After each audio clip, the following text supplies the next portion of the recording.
My wife slept with my best friend and my daughter took their side until my security footage revealed everything. I never thought my life would fall apart like this. My name is Chris. I'm 42, a small business owner, and I thought I had everything a man could want: a wife I loved, a daughter I raised with care, and a best friend I trusted with my life. For years, I worked long hours to provide for my family. I missed birthdays, school plays, even anniversaries sometimes, but it was always for them. I thought they understood. But I was wrong. So wrong. It started with little things. My wife, Jenna, became distant. She'd stay on her phone late at night, smiling at texts I couldn't see. My best friend, Mike, stopped coming around as much. When he did, he avoided eye contact and barely spoke.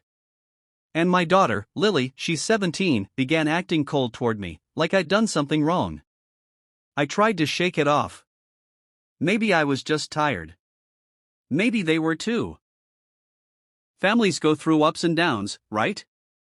Then, one day, I came home early from work. Surprise visit, I thought. I even brought takeout. But as I pulled into the driveway, I saw Mike's car already there. That sick feeling in my stomach started growing. I walked in quietly. The house was too quiet. And then I heard them upstairs. I didn't confront them. Not right away. Instead, I walked out. Calm on the outside, but shaking inside. That night, I didn't sleep. I stared at the ceiling until morning, and by then, I had a plan. A few months ago, I had installed new security cameras around the house, including one in the hallway upstairs hidden behind a vent cover. It wasn't meant to spy on anyone, it was for safety. But now, it became my lifeline. I pulled the footage. What I saw shattered me. Jenna and Mike, they weren't just having an affair. They were comfortable. Like it had been going on for a while. And the worst part? Lily walked right past them. Saw them together. She said nothing. Later that day, I sat all three of them down in the living room. I didn't say much. I just played the footage on the TV. No yelling. No fighting. Just silence. The kind that makes your skin crawl. Jenna's face went pale. Mike stood up like he wanted to run. Lily? She just looked at me with tears in her eyes, but still said nothing. That was the moment everything changed. I stood up. Calm. Cold. And then I said something that left them all speechless. I want all of you out of my house, I said. My voice didn't shake. It didn't rise. It was calm but final. Jenna blinked like she didn't hear me right. Chris, wait. Can we just talk about? I already did my talking, I said, pointing at the screen where the footage was still paused. That was you and him in our bed. And Lily, I turned to my daughter, my heart heavy. You knew. You walked by them. And you didn't come to me. Not once. I didn't know what to do, she cried. I thought you'd get angry. I didn't want to break the family. I laughed. Not because it was funny, but because it hurt so much I didn't know what else to do. Break the family? Lily, they destroyed it. And you stood there and watched. Mike tried to speak. Chris, man, I didn't mean. I raised my hand to shut him up. Don't. Just don't. You were like a brother to me. You held my daughter when she was born. You ate at my table. And you did this behind my back. Jenna started crying. Real tears, maybe. Or maybe fake ones. At that point, I couldn't tell the difference. I didn't plan for this to happen. But you let it happen, I said, my voice low. Over and over again. I gave them a deadline. 1 hour. I told Mike to get his things and never come near my home or business again. I told Jenna she could stay in a hotel, or with him, or wherever she pleased, just not under my roof. And Lily, that was the hardest. She looked at me like her world had ended. Dad, please, where am I supposed to go? I don't know, I said quietly. But right now, I need space. I need to figure out if I can even look at you the same again. She sobbed, but I stood my ground. I had to. An hour later, they were gone. The house was quiet again, but not in the peaceful way. It was hollow.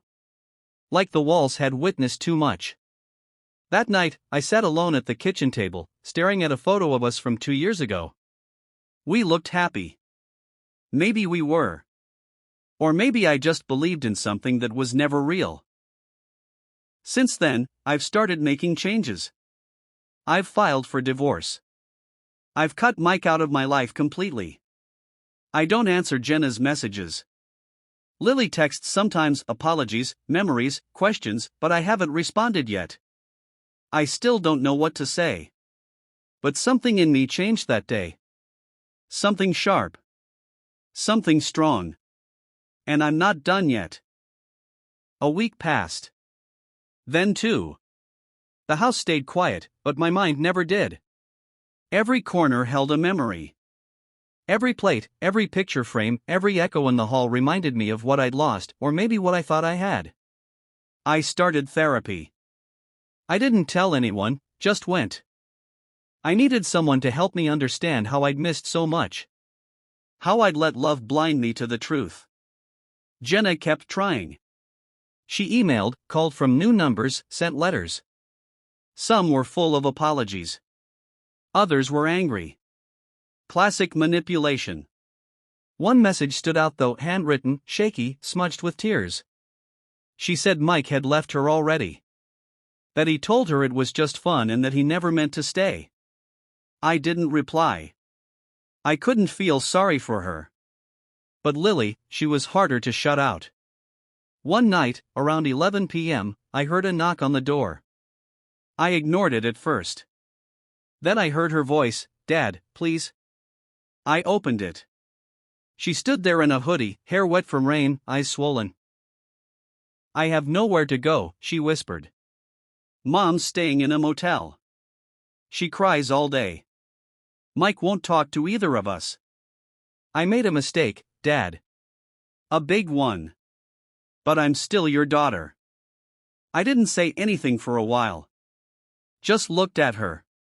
My own blood. And yet, I felt like I barely knew her anymore. "You didn't just make a mistake," I finally said. "You watched me suffer. You chose silence. That's not just a mistake, that's betrayal." Tears ran down her face. I was scared. I thought if I told you, everything would explode. I thought I could keep the peace. But all I did was protect the wrong people. I see that now. I stepped aside and let her in. But I told her the truth. "You can stay. But this isn't the same home it used to be. And I'm not the same dad. Trust has to be earned now. From scratch." She nodded. "I'll do anything." The next few weeks were awkward. We didn't talk much at first. I gave her chores. Made her help around the house. No coddling. No special treatment. She didn't complain. She woke up early. Cleaned. Cooked. Got a part-time job. And one day, I walked into the kitchen to find a photo of us, just her and me, framed on the counter. From when she was 10. The frame was old, but the glass had been cleaned until it sparkled. A note was taped to the back. "If I have to start over, let it be with the man who never gave up on me even when I didn't deserve it." That one broke me. Not in a bad way. In the way that begins to heal something. But just as I was starting to find peace again, something else happened. I got an envelope in the mail. No return address. Inside was a flash drive. I plugged it into my laptop. What I saw on the screen made my blood run cold. The flash drive loaded slowly, like it was holding a secret too heavy to let go of all at once. One folder. No name. Just a date, 2 weeks before I found out about the affair. I clicked it. There were several video files. All security footage. But not from my system. These were from my office. I didn't recognize the angle at first. It was grainy, slightly tilted, but then I realized someone had hidden a camera in the ceiling tiles of the break room. My break room. And what I saw next made my chest tighten. Mike. Jenna. Together. Again. At my office. I leaned in closer. The timestamp was from a day I remembered well. I had left early for a supplier meeting out of town.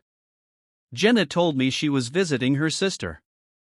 But there they were, clear as day, laughing, kissing, touching each other in my place of work, a place I built from nothing. I felt the kind of rage that doesn't scream, it simmers, low and steady, like hot oil waiting for a spark. Then I opened the last file. It was audio only. A conversation. It started mid-sentence, but it was Jenna's voice. If he finds out, he'll lose it. But maybe that's not the worst thing. Mike said he could help me get part of the business in the divorce. My ears rang. I paused. Rewound. Played it again. He doesn't even have a prenup. If I play this smart, I won't need him or his pity ever again. Then Mike laughed. Exactly. Let him be the angry one. The more emotional he gets, the easier it is for the court to side with you. I sat frozen, staring at the screen. My fists clenched so tight my knuckles cracked. It wasn't just an affair. It was a setup. They were planning to gut me, my heart and my business. To leave me with nothing and walk away clean. But something didn't add up. Who recorded this? How did this footage end up in my mailbox? A note fell out of the envelope. Just 3 words, scribbled in neat block letters. You deserve truth. No name. No signature. Someone out there had been watching. Someone had my back. And suddenly, this wasn't just about pain anymore. It was about justice.